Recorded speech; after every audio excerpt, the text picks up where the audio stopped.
यद्भूतं यच्च भव्यम्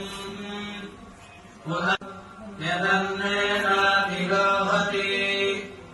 एतावानस्य महिमा अथोऽध्यायामिश्च पूरुषः पादोऽस्य विश्वभूतानि त्रिपादस्यामृतम् दिवि ततो विश्वम् यक्रामते साधनानधमेमहि तस्मात् विराजजायत विराजोपधिपूरुषः ग्रीष्मजिह्मः शरद्धविः सप्तास्यासन् परिधयः त्रिसप्तसमिधः कृताः देवा तैयज्ञम् बर्हिः प्रोक्षन्ते